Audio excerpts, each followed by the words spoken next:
Welcome back to the Early Weigh-In podcast. We head across the pond this Saturday for UFC London, and almost a year to the date, return of top heavyweight prospect Tom Aspinall as he takes on Marcin Tybura. And in the co-main event, I don't know if it's really co-main event worthy, but England's own meatball Molly McCann taking on Julija Stoliarenko as she drops to 125 for the first time here.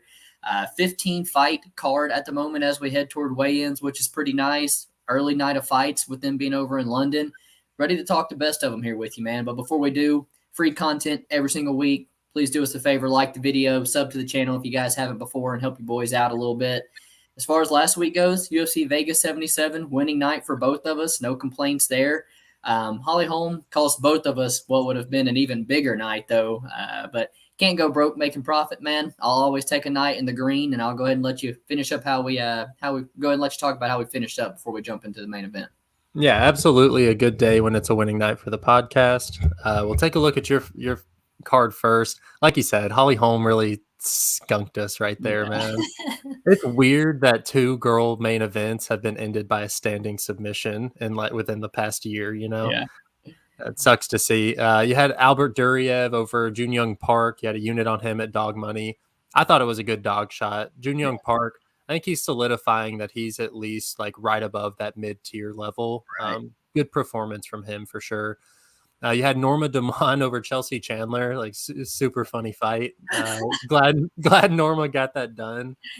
And then Evan Elder versus Genaro Valdez. Come that second round, I was thinking in my head, I was like, Valdez is going to make this interesting, but Elder continued putting that pressure on.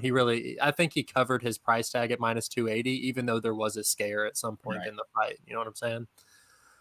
You had a parlay for 1.5 units on the under 2.5 rounds in the Zaitar Prado fight. Love that play. And then the over 1.5 rounds in the Duriev Jun Young Park fight. That one was a little sketch. That one was super sketch, but you ended up hitting that parlay, profiting over a little over a unit on that one. The under 1.5 rounds and Terrence McKinney, Nazim Sadikov. I don't know. It's a guarantee for as long as Terrence McKinney is going to stay in the UFC. I'm pretty sure that's a plus EV play. Just that under 1.5 rounds right there. And then Tyson Nam by TKO against Azat Maxim. You know, he had a puncher's chance the whole time, but it just never landed. Not an awful stab at plus 750. You ended up the night plus 0.75 units with a 10% return on investment. Like you said, hard to complain with that night at all. Looking over at my card, biggest bet on the card. I talked him up so much in the podcast that I wish I would have put just a little bit more. I was really considering it, but Francisco Prado over Otman Zaitar, had 2 units on him at minus 105. That was a really good fight. Like we thought, he was just a little bit faster. You had the same exact power, a little bit faster, a little bit younger, probably more durable. And that's how it ended up playing out. I was also on the under in that fight, the under 1.5. Also, I think that hits 85% of the time. That's a really good play. Touched on Holm again. I threw her in my parlay with Munoz. I'd been sitting all week on a Costa Munoz parlay and ended up talking myself into the Holm that she was going to get it done. That ended up kind of killing the big profitable night over 5 whatever units. But not terrible. It was a minus 1.5 loss. And then the under 2.5 rounds in the Estela Nunez Victoria Dudakova fight. It was plus money whenever I was giving it out, but by the time I got around to playing it, I had to pay minus 108, which almost took me off of it. But it ended up finishing the under 2.5. Not exactly how anybody expected it would, but I love that both girls had finishing upside for that play at almost even money. I ended up the night plus 1.93 units with a 35% ROI. And we'll look to keep the ball rolling into this next week for sure. Moving on to our main event for Saturday, we have in the heavyweight division, Tom Aspinall taking on Marcin Tybura. This fight is weird, man. It's one where obviously that line is overblown with Aspinall being a 5-1 favorite.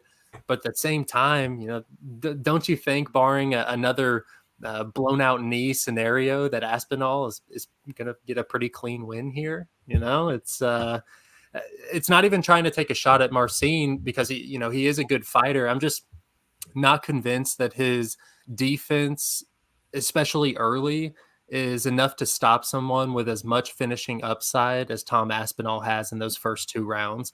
Marcin, he's currently on a pretty good run right now with 7 of his last 8 fights being wins. That sole loss to Alexander Volkov, who has established himself as one of the upper echelon fighters of the division for a long time now. Marcin, he's certainly like changed the way that he's fight, or the way that he's approached his game from when he originally entered the UFC as this killer be kill type fighter into this much more patient fighter that has an ability to kind of drag out his fights, make him into dirty wars where he can use that cage experience that he brings in there to kind of grind out these decisions, win points on the judges' scorecards. And it's done really good for him up until this point in his career. But the one thing that really stands out to me when breaking down this fight is Marcin's fight with Alexander Romanov. You know, it's one where he gets taken down early, rides out that first round and takes over, which kind of follows the game plan that, he's been able to implement the past, 8 fights that he's had. But that's actually where I think he runs into the most issues here with Tom Aspinall. In the Romanov fight with Marcin, he's literally getting treated the same way Chase Sherman did in their fight. He's getting ragdolled over and over again and eventually finds his way to work himself back up. When Tom gets you down, especially early, I think he has the Brazilian Jiu-Jitsu skills and the ferocious ground and pound to finish the fight there in that first 2 minutes and 30 seconds. It's just, I think that Tom is more conscious that he has more tools whenever it gets the fight to the ground to actually finish it than Romanov did. And then I also think that he is more consciously aware of his gas tank whenever he's in the fight. And when he realizes that, he might gas out, he'll go for the finish immediately. He'll sell out like he did in the Andrei Arlovsky fight, blast a double leg and try and get a quick submission because he knows that the cardio dump is coming. So I trust him in this fight, even though it's a crazy price tag. I do think that he goes in here, gets it done early. But we've kind of talked about the play, right? It's the under 1.5. If you like Tom Aspinall, the under 1.5 is where I think all the value is as far as, being able to play him without actually playing him. Do you see this fight similar? Yeah, I see it extremely similar, and to the point where I don't really know what I can do with it either, because you got Aspinall at minus 500, pushing 85% implied odds. Inside the distance, 75% implied or something already. So I personally am not trying to lay that kind of chalk on somebody who's coming back from an injury. But on the other hand, I'm not trying to step in front of Tom Aspinall with Marcin Tybura either, because if you take away any talk about the injury, I mean, it's kind of clear as day to me who's the better fighter, who's the far superior athlete. Tom Aspinall, his footwork, his speed, very unique for the heavyweight division. In terms of striking, the guy's got good stand-up. I will say he started off a bit reckless in the fight with Curtis Blades, but also don't really think he has the same danger to worry about here. Good knees and things up the middle. And the blast double on Arlovsky, I think the guy's a very, very competent grappler. Wrestling, jiu-jitsu, everything. And early in this fight, he's the one more likely to wind up on top while they're still fresh. But, man, if it is extended into the third round, that's the one thing that's proven amongst any of these guys is Tybura has the above average gas tank for the heavyweight division. He's shown us the ability to go a hard 3 rounds. And even in 2017, just a couple fights into his UFC career, he's headlining against Fabricio Verdum, going a full 25 minutes. So you talked about his ability to kind of push guys on the cage, stall them out, wear on them. And I think that will take even more wind out of Aspinall, if he is winded, man. So in the championship rounds, Tybura is 100% the more proven guy. And another talking point on that matter, UFC posted a video earlier in the week, the guys squaring off outside the stadium. And even Tom notices something. He tapped Tybura on the belly. He notices that he's lean, man, that he's lost some weight. He's thinned out. And personally, it looks to me like Tybura has come in here in the best shape of his life. He knows his advantages are dragging this fight out here. And it makes it a little bit interesting when you're seeing minus 500 on Tom Aspinall. I think you've hit the nail on the head. If you're looking at Tom Aspinall, you have to play under 1.5 rounds. That's pretty much his win condition, and it's 350 points better for you. But also, I also have just this weird feeling, man. It's not just the fact that Marcin can drag fights out. Marcin is, when I look through the top 10 of the heavyweight division, he's like the most least potent finisher of the top 10. He's the guy that you can come back and kind of get some cage time against. A guy who's a little bit durable, who's still going to be there, a guy who's not going to put it on you until late. So I think the under 1.5 is a bit tricky. I don't think I'm going to have any action on it, but I do think Tom is out here for redemption, going to blow the O2 arena. I think he's got the first round knockout, man. All right, so there's one other thing I got to comment on. Like you said, it's the finishing upside of Marcin is not there, but there is something in Tom Aspinall's game that I think will get exploited sooner rather than later. He, like you said, he has great striking, and it's his distance management that's like Right. what's really good is he's able to gauge how far your furthest punch is, and then he's able to come back with harder punches and close that distance fast. But he does not move his head off the center line And they're at all. low. And the And hands are low. here's a fight that it could have gone completely different. Alain Boudreaux, when he backed up against the cage and threw that back elbow, Tom, came in there like a zombie, his head on the center line. And Boudreaux, I really do think if that would have landed a little bit cleaner, we could have seen a completely different fight. And Boudreaux's not a good fighter. So as this fight does extend, like you said, Marcin, the opportunities are going to be there because I can't imagine Tom Aspinall's technique stand-up wise is going to get any cleaner as the fight goes on. So he's there to be hit if we do see fights get extended. And for as long as it lasted in the Curtis Blades fight for 15 seconds, Curtis looked crisp, Inches away a couple times. He looked crisp. And I do think that it's tough to really gauge what we've seen so far out of Tom Aspinall because he's always been the hammer. I would love to see if like you said, this fight, he does get to see some cage time and we get to see this fight dragged out and him not look like a minus 500 favorite. Yeah, he was like minus 250 to Alain Boudreaux, and now he's minus 500 to Marcin Tybura. Hey, right. They're two different. They're two different tickets at this price before. Mm-hmm. He has, man. Moving on to the co-main event, Molly McCann, Julija Stoliarenko. Biggest talking point on this fight is the fact it's at flyweight. It's nothing new for, Meatball, but very new for Julija Stoliarenko. A girl who is notoriously known for passing out on the scale trying to make 135 pounds. And she fought Chelsea Chandler her last fight at 140 pounds.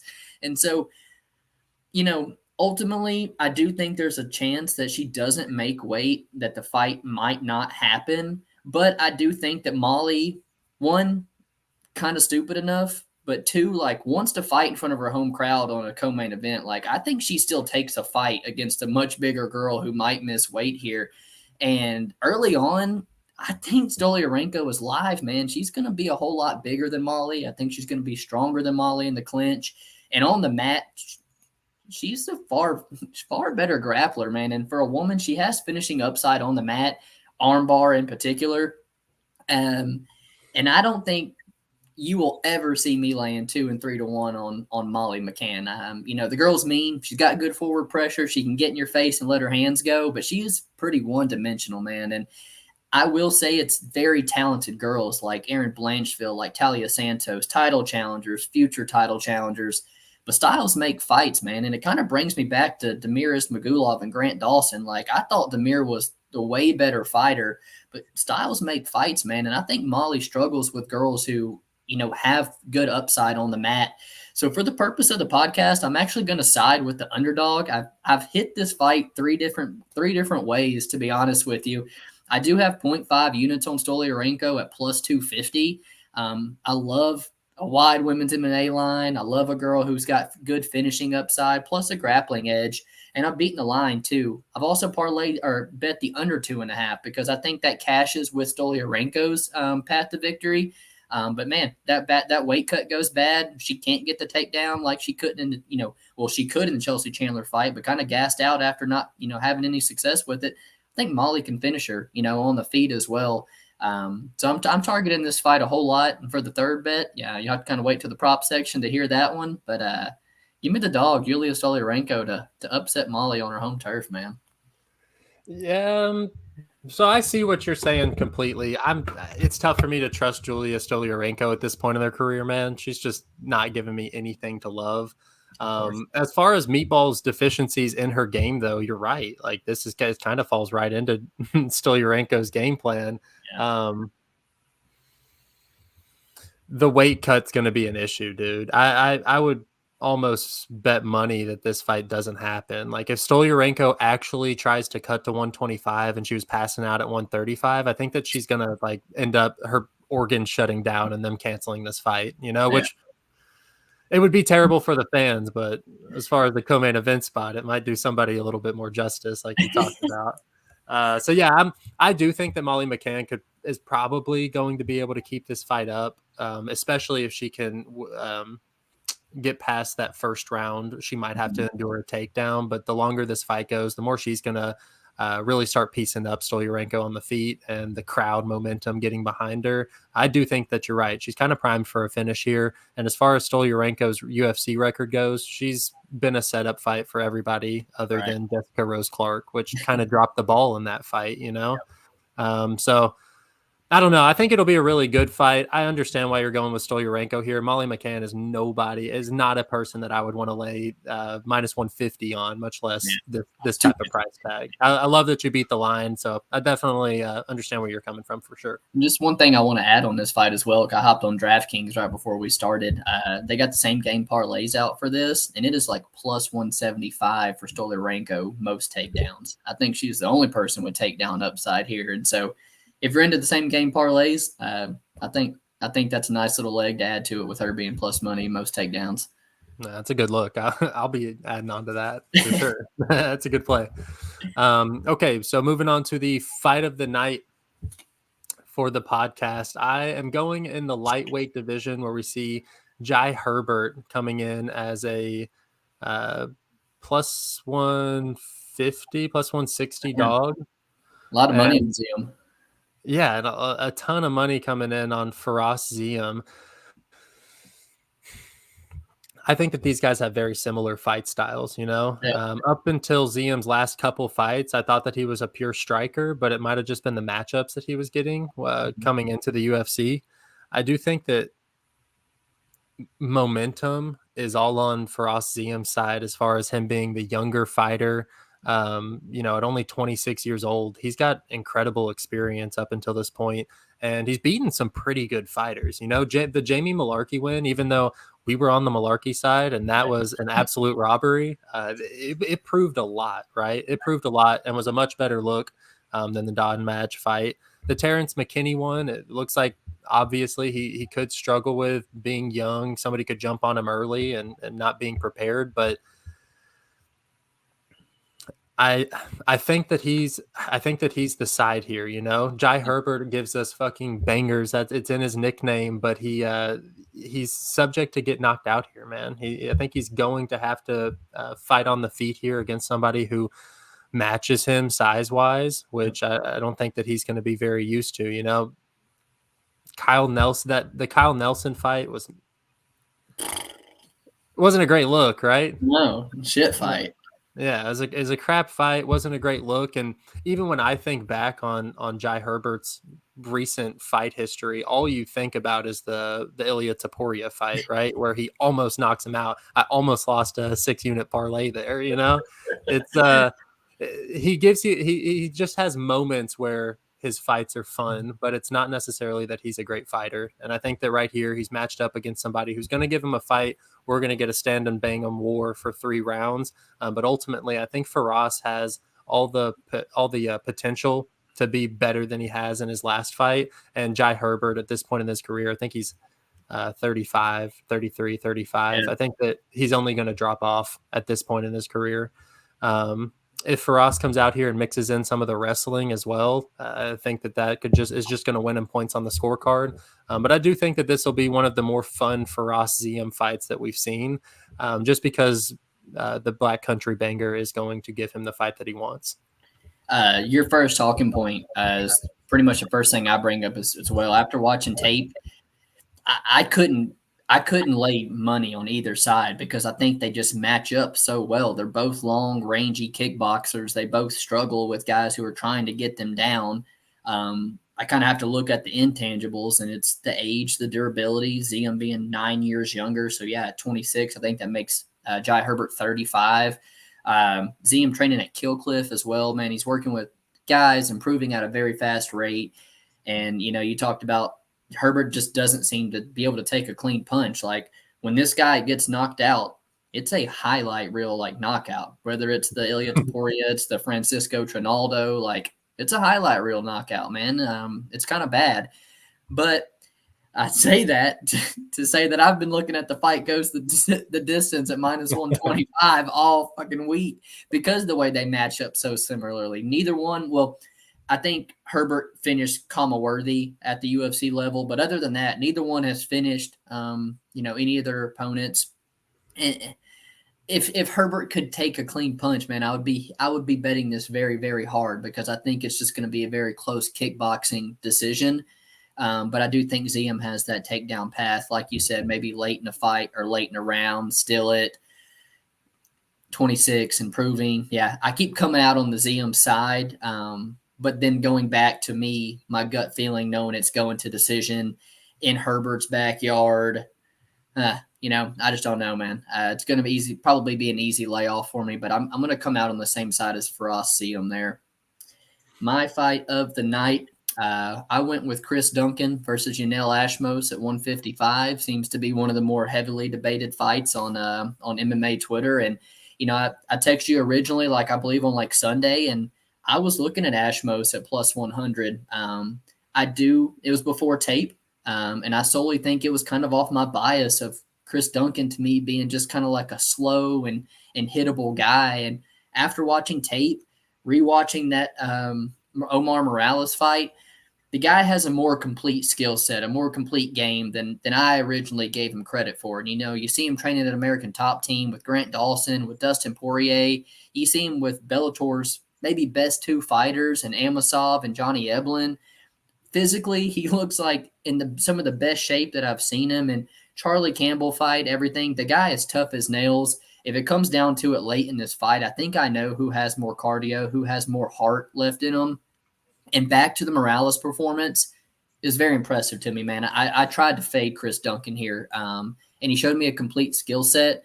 And he showed me that he has potential to wind up on top and really use his grappling here against Ashmouz. Ashmouz, coming off the debut win over Sam Patterson in London, where he was a massive underdog.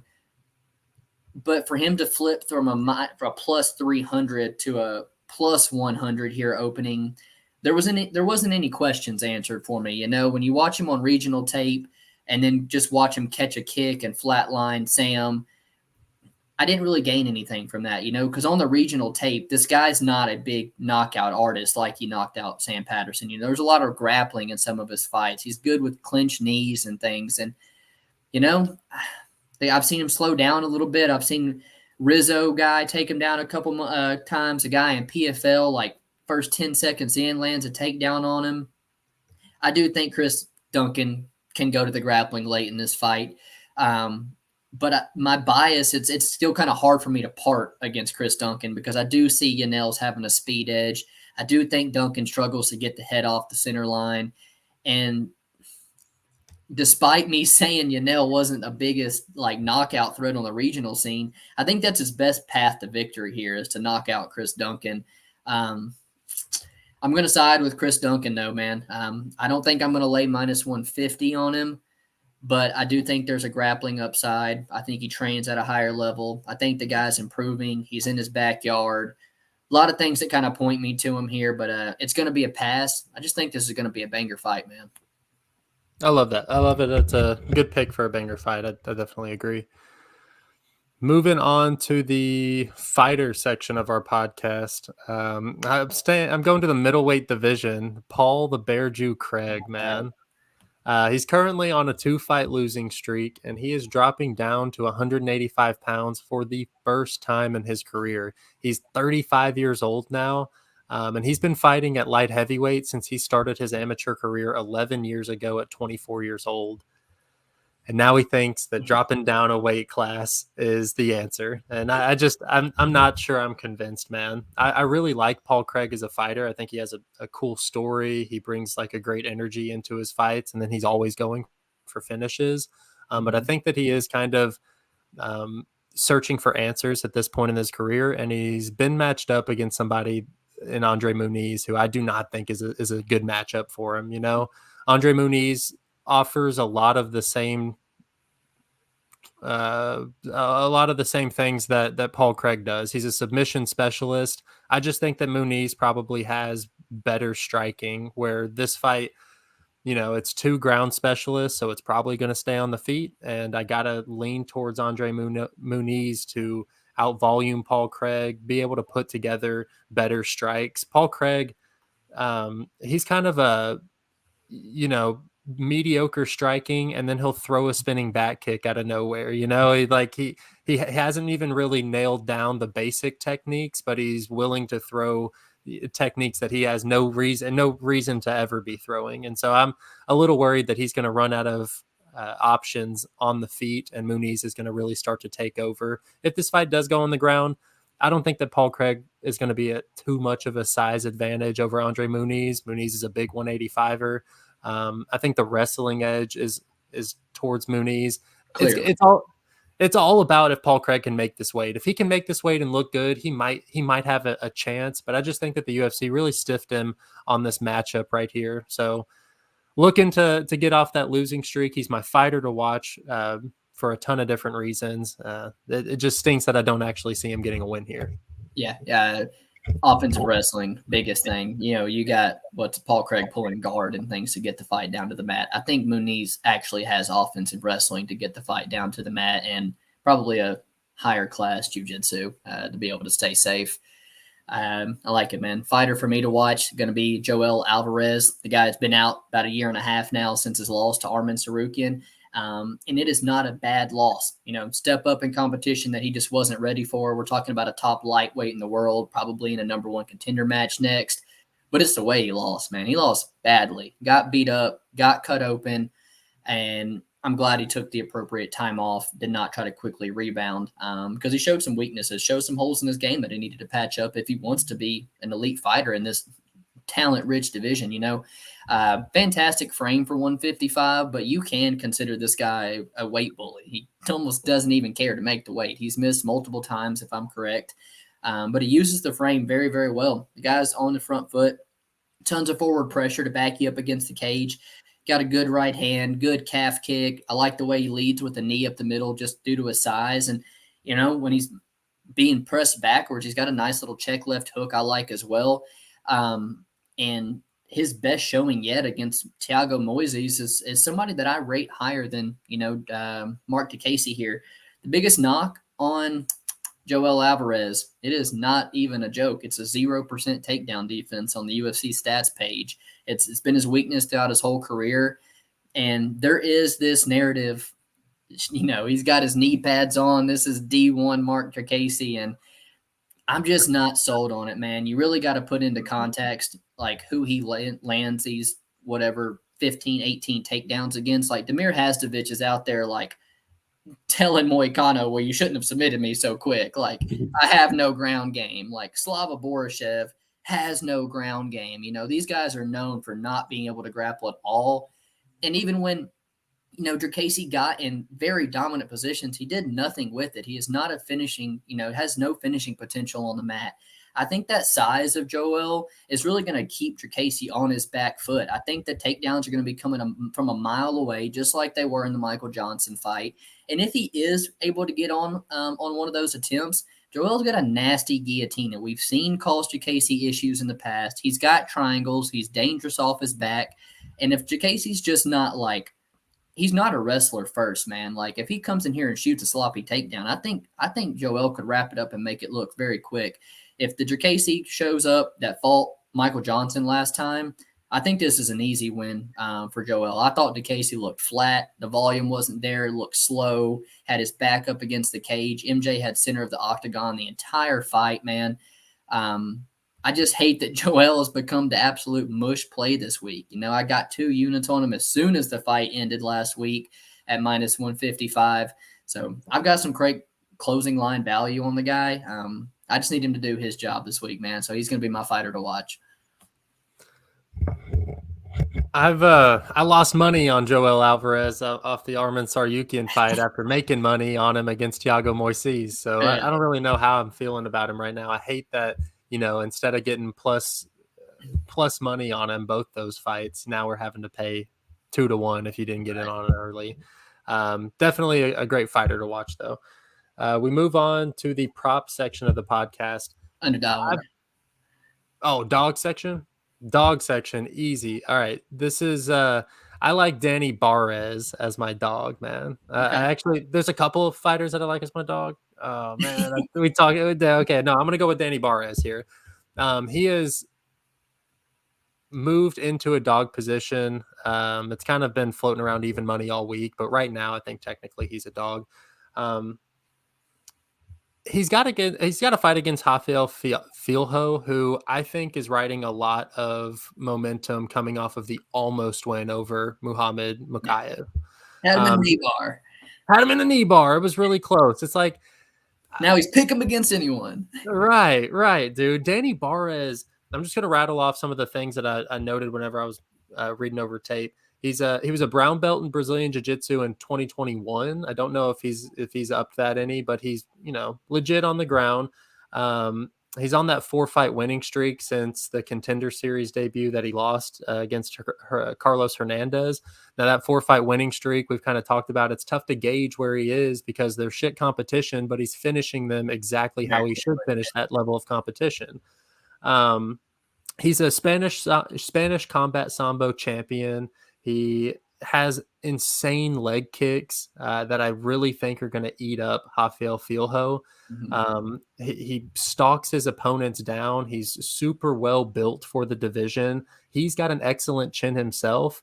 And I think that with his grappling accolades that he's going to be able to either stay in a position where he's not in danger of giving up the sub or backing out and keeping the fight standing. I think Fialho will actually be the person in this fight who is doing some Paul Craig, the guy who fought Dan Hooker. Knee bar.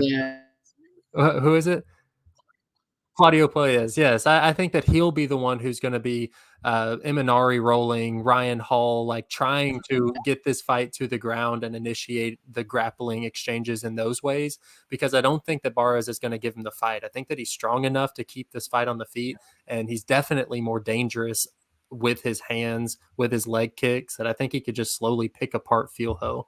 It's a tough pill to swallow because I initially had like a really good price tag on Filho and put a couple units on him, and I just have really started to like the Barres play as I've looked into tape. So he'll be my dog for the week.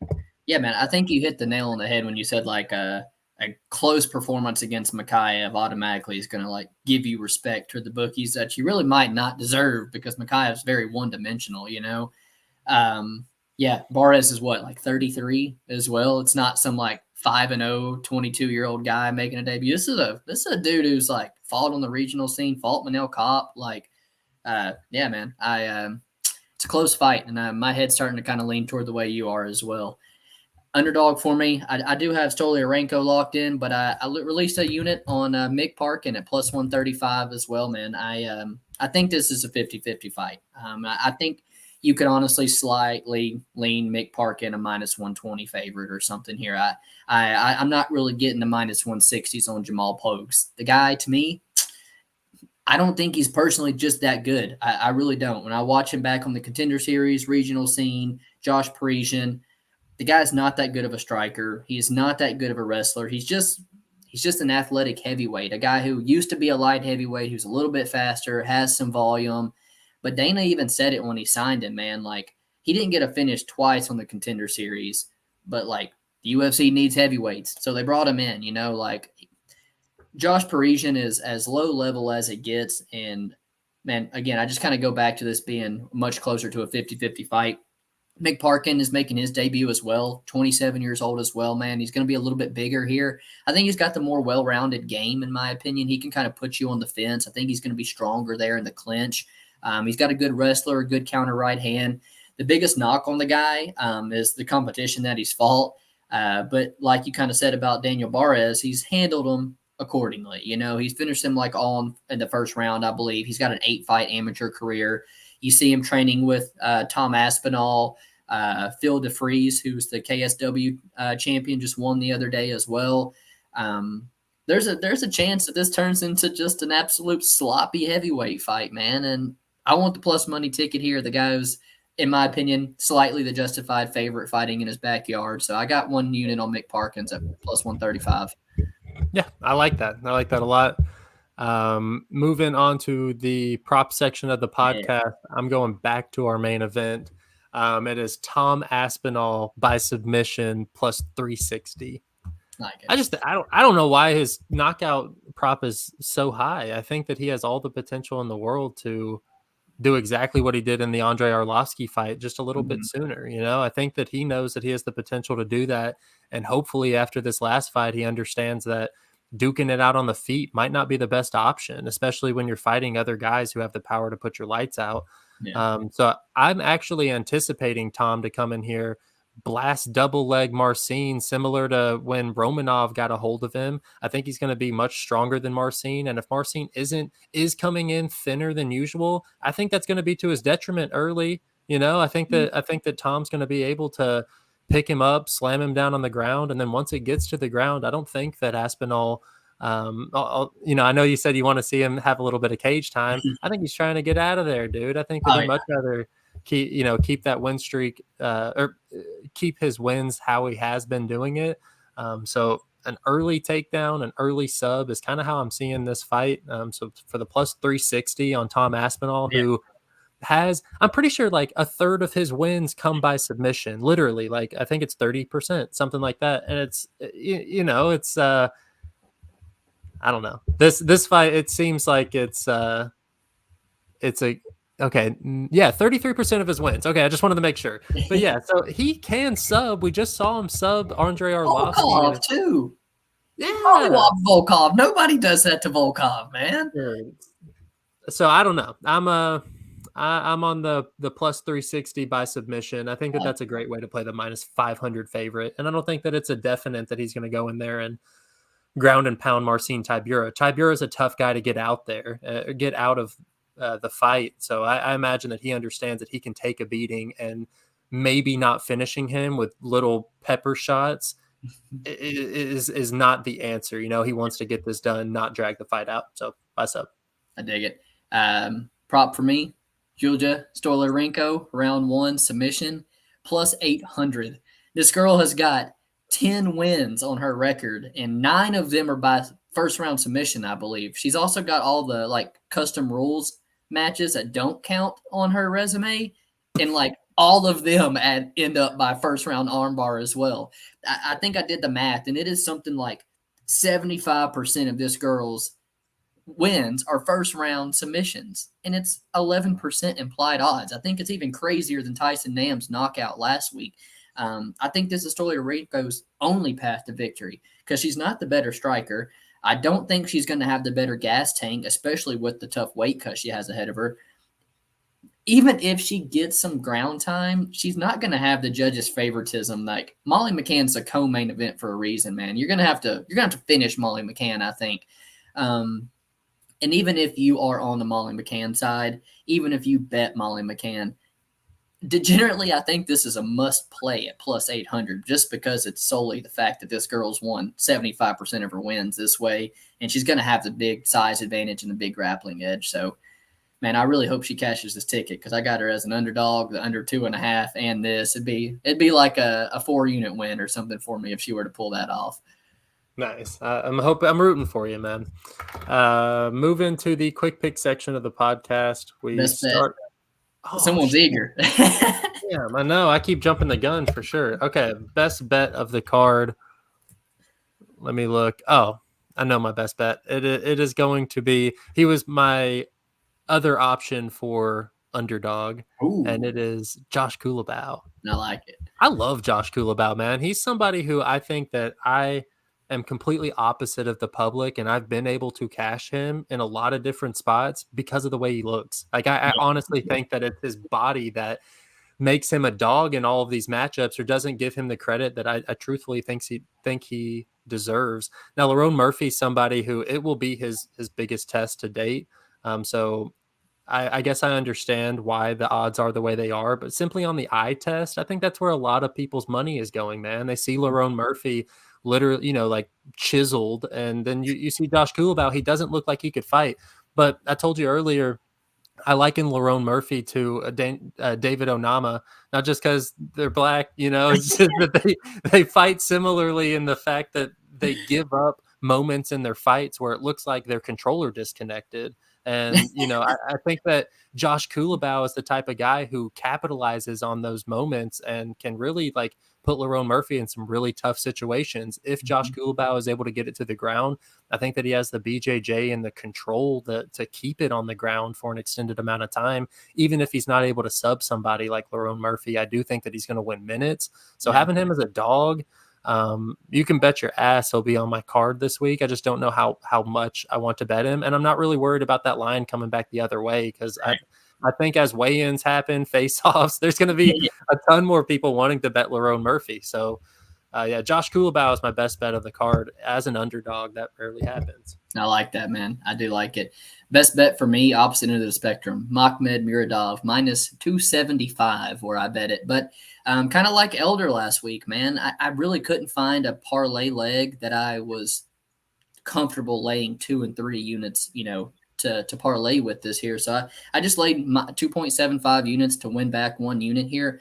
Quite frankly, I don't see how Barberena wins this fight. He's going up a weight class, and quite frankly, it's kind of out of left field for me because he's never been the biggest welterweight. He doesn't carry a lot of muscle, kind of like Josh Kulabau. He's a little soft around the body and stuff, and I just can't think the welterweight weight cut was that hard on Brian Barberena.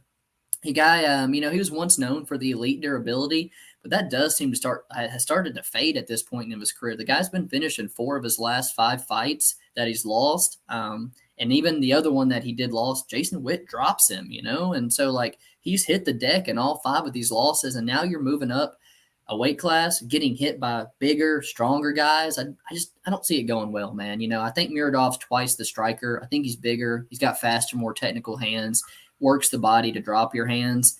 And Barberena has no takedown threat whatsoever. It's actually Muradov that I think's going to have a massive grappling upside. He was winning minutes and stuff against Caio Borralho. He was shooting takedowns against Caio Borralho, and we see Brian Barberena getting taken down by everybody. Matt Brown, Anthony Ivy, you beat Brian Barberena by taking him down. And so I just truly don't see where Barberena wins this fight unless it's some meme finish in round 3 or something like Gerald Meerschaert, like you talked about. But it's like Meerschaert does that once every 5 fights to a prospect, Barberena really doesn't, So GM3 is a most submissions in middleweight history, 50 fights.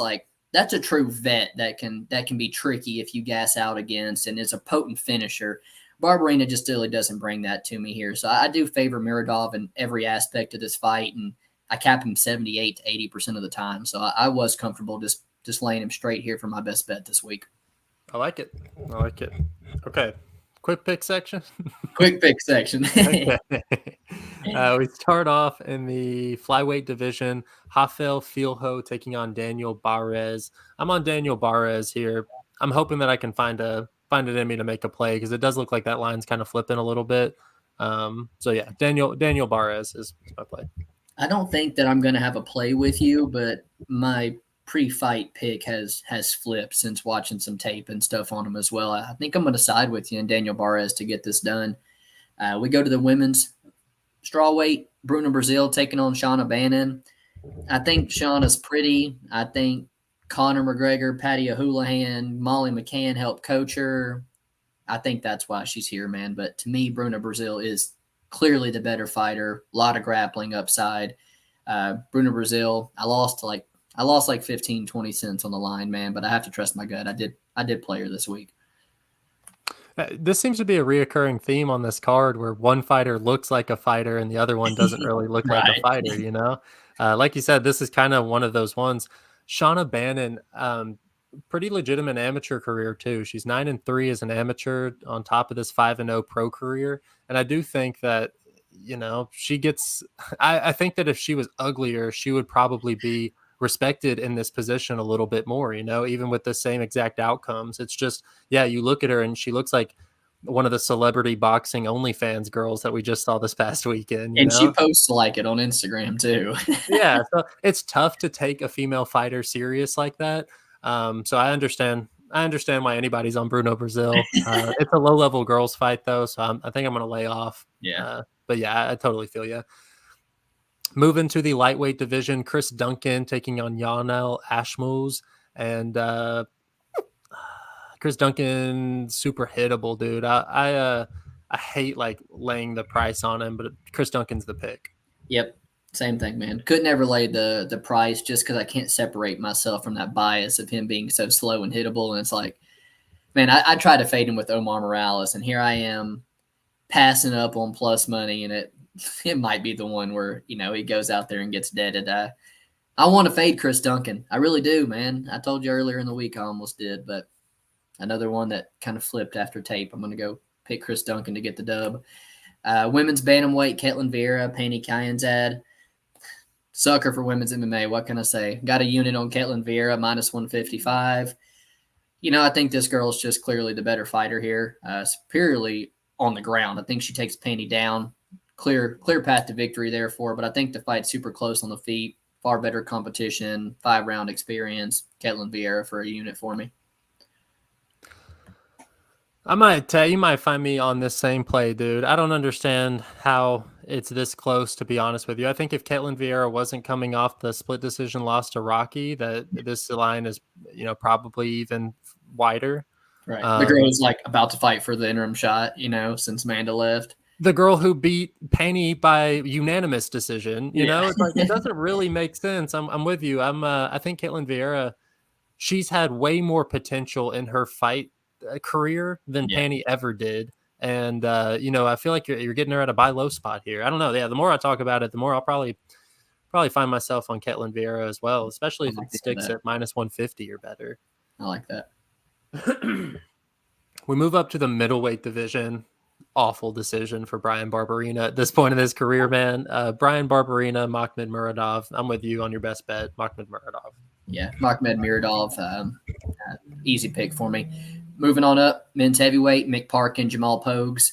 My underdog this week was Mick Parkin at plus 135. I think there's clear value. I think it puts him at about like 42% or something like that. And I think it's a 50-50 fight, man. And against a light heavyweight, who's just a light heavyweight. He's had 2 fights at heavyweight, a guy who got slept 2 fights ago before the Contender Series. I don't know, man. Mick Parkin at plus money was an easy pull for the trigger for me. Jamal Pogues is not a good fighter, but he at least is 6'4" moving up to heavyweight, as opposed to our 6-foot guys who are like Jake Collier, who's trying to become a 265er. So I'm on the Jamal Pogue side. I would never lay this price tag on him. So I totally get where you're coming from. Moving down to the lightweight division, Mark DeCasey versus Joel Alvarez. It is tough. I think Mark DeCasey's better than the guys that Joel Alvarez has submitted, and I think that he's going to have to submit Mark DeCasey to beat him here. So I'm taking Mark DeCasey because I know he's going to get the takedown, right? And Joel, I think, would have to submit. Like I said, it'd be his best submission to date if he could submit Mark DeCasey. So I'll take Mark DeCasey here, just as the line's kind of inflated. I'm getting a pretty good price tag on Mark DeCasey at this point. I do think that he's the value side at this point. Yeah, I'm just picking him to win.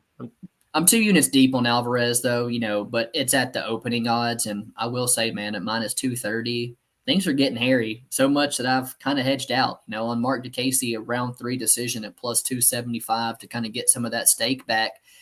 I told you before we started, had you or I missed the fights, and then it's like this fight goes to decision. It's like I would probably tell you Mark DeCasey won that fight. I think you'd probably say the same. So it's Joe Alvarez does seem to be like inside the distance or bust, but his inside the distance is like minus 115, and I did my job of getting his money line early. So he's going to be my pick, and he likely inside the distance is how he wins this.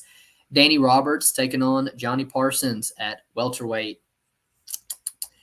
I sent you a tweet earlier in the week, Johnny Parsons talking about like ballooning up, gaining 30 pounds, having to lose it on his time off, dealing with concussion issues. And then you throw in Danny Roberts, who has the same type of chin issues as somebody like Jai Herbert. I bet the under 2.5 at minus 150, man. I don't know who I really is going to win the fight, though. I'm going to go Johnny Parsons just because I can't trust the chin of Danny Roberts. I think he's going to land one of those just big counter shots and get him out of there, man. Not with a lot of conviction, but I'm going to go on the opposite side here. I've got Danny Roberts. I like the hometown guy. I don't hate it. Yeah. Moving down to bantamweight, Davey Grant taking on Daniel Marcos. This would be a really easy play on Grant if he was 33, right? Like, I mean... Or like plus 150, plus 160. The plus 120 is just not doing it for me. And it's hard for me not to bet Marcos, I told you, just because I bet him in his last fight as well. But it was as an underdog, so it's been tough for me to not bet Marcos this week. But. Right. It sucks that Daniel Marcos hasn't been respected until he fights the toughest dude that he's ever fought, you know, and now we've got to pay juice for him. So it's really off-putting. I'm going to go Davey Grant here. It's like, it's kind of on the fence. Let's go hometown guy. I think that's a like plus EV long-term when it comes to these type of cards. And I told you, he's made fights close against Yanez, against Vera, And so it's like, I'm going to pick Marcos just because I think he's a legit prospect. And I think he's running into Davey Grant at like close to 40 years old. And I just think he's past his prime. So taking Daniel Marcos. Starting off the main card, Lerone Murphy versus Josh Culibao. I jumped on the mistake of Lerone Murphy getting minus 145 against Gabriel Santos and laid the wood on that, man. And I probably should have lost it. Just saying. I think he got the decision because it was in England. I like your take on Josh Culibao, man. I think Lerone Murphy might just be a little bit overrated. I'll side with you with underdog. And nobody's been able to expose him yet. Now, there's arguments that Culibao might not be the hardest competition that he fought, but if it's just on par with the competition that he's fought, he covers the price tag because he's winning all these split decisions. So,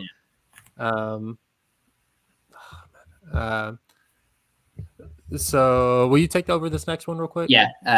Staying on 155. It's Jai Herbert versus Firas Ziam. And I think it's just a close fight that's likely going to go to decision. And that makes me want to lean Jai Herbert, but then you throw in the chin issues. And the one who's improving is probably Firas Ziam. So Firas Ziam's going to be my pick here.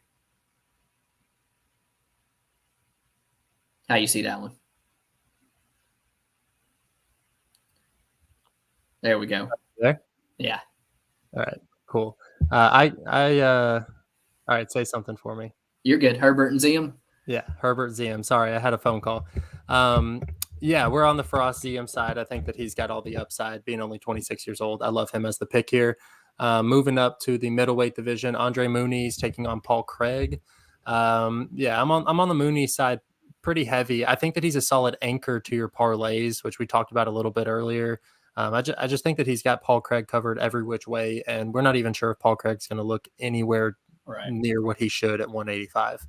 The more I think about it and talk about it with you, I like Andre Muniz to win. Solid, right? Yeah, solid pick. Nathaniel Wood, Andre Feely. I don't really get the love for Nathaniel Wood at minus 200. I don't, man. I think this is a close fight. I think it could go all 3 rounds. Regardless of Feely's result, the guy wins outside the octagon, if you know what I mean, and you see his girl on Instagram. So give me Andre Feely, brother. I'm going Nathaniel Wood. It's like if this was at 140, I'd really be picking Nathaniel Wood. I know that it's still new for me seeing Nathaniel Wood at 145 pounds, and although he's looked pretty good, it's like it's tough to lay juice on him. So I'm on the Nathaniel Wood side for sure. Moving on to the co-main event, Molly McCann versus Julija Stoliarenko. I'm on the Molly McCann side. Not a ton of conviction. You heard enough from me about that fight. I'll take Stoliarenko as my underdog. And then in the main event, Tom Aspinall, Marcin Tybura. Man, I don't know. Early on, it's clearly Tom, but it could get hairy if it goes late. I don't think it does. I'm gonna side Tom Aspinall to probably get a round 1 or 2 finished. I love it. I'm also on the Tom Aspinall side. I think that he, like I said, goes in there, gets that submission, makes it a quick night, and cashes my plus 360 ticket. I love it, man. His 15 total fights. Hopefully they stay together after weigh-ins. I believe it's 11 in the morning Eastern time. The fights start because we're over in London, which I can always appreciate an early day of fights, man. And appreciate everybody hanging out with us. We'll be back next week for some more fights. Peace.